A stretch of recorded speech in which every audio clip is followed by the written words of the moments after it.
più tra i farfalloni amoroso, notte e giorno di torno girano, delle belle turbando al riposo. Imagine um país repleto de ineficiência, corrupção e um nível surreal de burocracia. Para conseguir o documento A, você precisa do documento B, mas para conseguir o documento B, antes você precisa já ter o documento A, o que cria um loop infinito de burocracia que atrasa a vida de milhões de cidadãos. E dar um jeitinho é muito comum, infelizmente. Com toda essa ineficiência estatal, greves são muito comuns. Greves nos transportes públicos e até na coleta do lixo já aconteceram, digamos, mais que uma vez ou duas em tempos recentes. Já adivinhou que país é esse? Não? Ok, vou dar uma dica. É um país que ama futebol e já ganhou várias Copas do Mundo e onde o Carnaval é um evento celebrado todo ano. E agora, já sabe de qual país estamos falando? Não. Não é o Brasil. Eu me refiro ao Carnaval de Veneza, afinal, eu estou falando da Itália.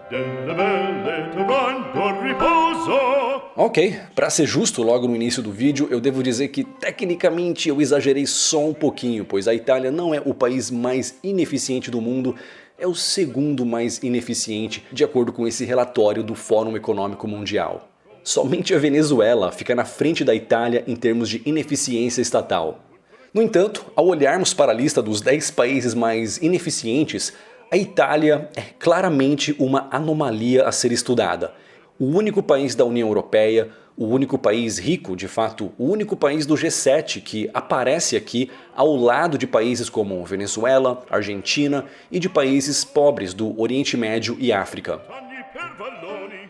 Pois é, pessoal, no vídeo anterior eu falei sobre o lado positivo da Itália, que é o país mais influente da história.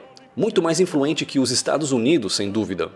A Itália mudou a história do Brasil e do mundo e nos presenteou com pessoas como Marco Polo, Cristóvão Colombo, Américo Vespúcio, Da Vinci, Galileu, Michelangelo, Enrico Fermi, Enzo Ferrari e Ferruccio Lamborghini. E se você já viu esse meu último vídeo sobre a Itália, após ver esse vídeo aqui, talvez você se pergunte como que um país tão evoluído consegue ser tão atrasado em alguns aspectos. Veja bem, esse não é um vídeo para falar mal da Itália. Eu gosto muito da Itália, tanto que o nosso plano é passar alguns meses por lá ainda esse ano. Como será toda essa burocracia para nós, nômades digitais? Veremos. Enfim, a Itália e os italianos são maravilhosos. O problema é o Estado gigante, corrupto, ineficiente que se mete em todos os aspectos da vida do cidadão e cria uma série de problemas que nem precisavam existir. E aí o governo cria mais soluções ineficientes para resolver os problemas que ele mesmo criou. O que inevitavelmente cria ainda mais problemas, e aí o governo cria mais leis, mais regras e mais burocracias para consertar a segunda leva de problemas desnecessários criado por suas intervenções desnecessárias. E o ciclo continua, criando camadas e camadas de burocracias e burocracias que causam estagnação e um atraso num país que tinha tudo para continuar prosperando. Eis a receita para inibir potenciais investimentos e inovação no país. Ora, a Itália foi o berço do Renascimento, mas algo equivalente nos dias de hoje é improvável de acontecer na Itália atual. Pelo contrário, se Da Vinci, Michelangelo e Galileu estivessem vivos hoje, eles provavelmente migrariam para um país onde seus cérebros pudessem operar sem as amarras de um sistema arcaico. E de fato, é isso que muitos jovens italianos estão fazendo hoje, já que, de acordo com o Banco Mundial, o desemprego entre jovens na Itália está na casa dos 30%, um número mais alto que o do Brasil. E por que a Itália é assim? Como isso prejudica a vida dos italianos? Será que a Itália pode causar uma nova crise na União Europeia? Antes de responder essas e outras perguntas, esse é o canal Rafael Scapella. Eu não peço like e nem inscrição, pois essas coisas eu tento conquistar e não simplesmente pedir. O que eu peço é que vocês vejam os outros vídeos sobre a Itália. Tem mais um vídeo aqui nesse canal falando do lado positivo do país e mais 2 vídeos que eu narrei lá no canal Visão Libertária, falando sobre a economia da Itália.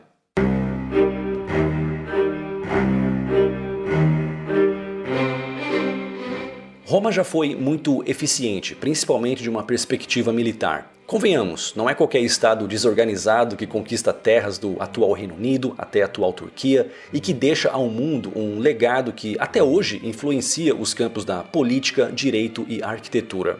Mas toda essa eficiência de Roma nem sempre esteve presente nas versões futuras que a Itália tomou, antes e depois de sua unificação.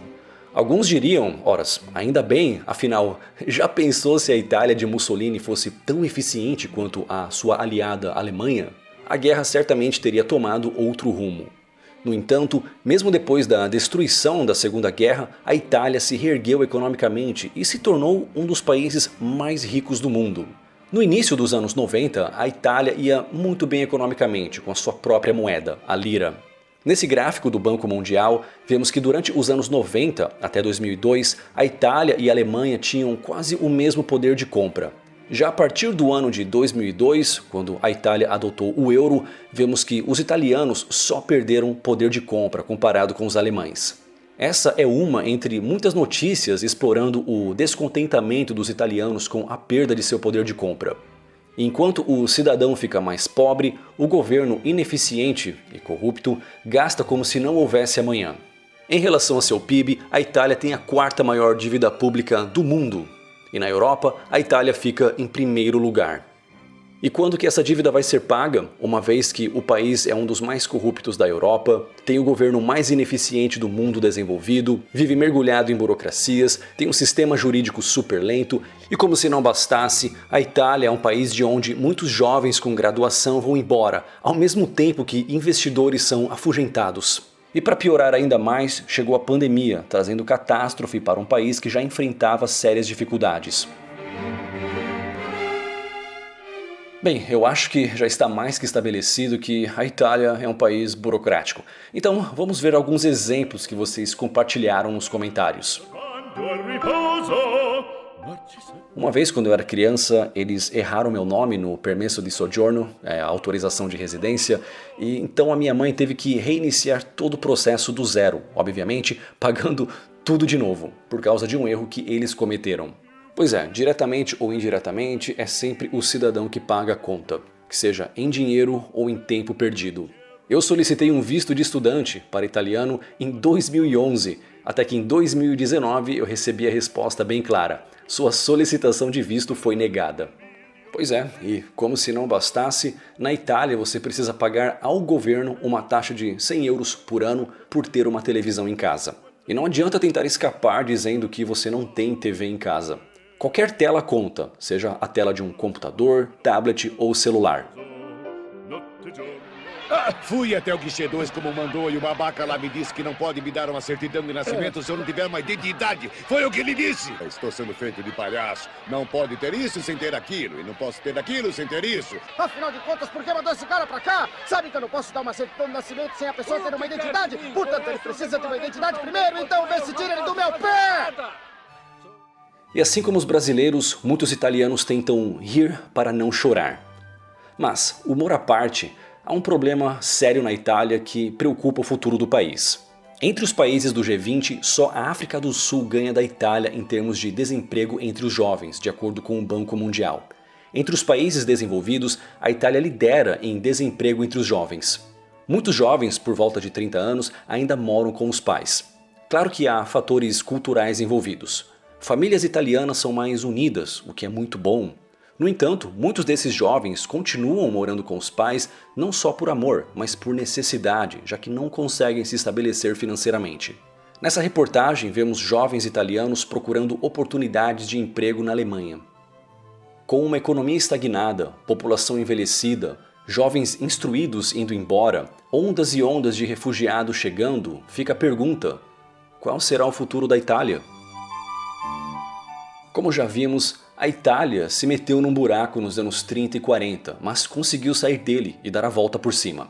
Dado o histórico resiliente do país, é sim plausível que a Itália consiga se reinventar e transcender esses três males chamados burocracia, ineficiência e corrupção e volte a ser aquele país próspero dos anos 90. Mas, como e quando, só o tempo dirá. E pessoal, eu disse que eu vou para a Itália como nômade digital, mas do jeito que o mundo está em 2021, é difícil fazer planos concretos, né? Então vamos ver. Por enquanto, eu continuo trabalhando online aqui na Ilha da Madeira. E se você quer saber mais sobre como você também pode trabalhar online, eu preparei aqui 3 aulas gratuitas para você. É só visitar o site profissãonomade.com.br e clicar em mini curso gratuito. Ou então clique no link abaixo. E aqui estão 2 vídeos relacionados.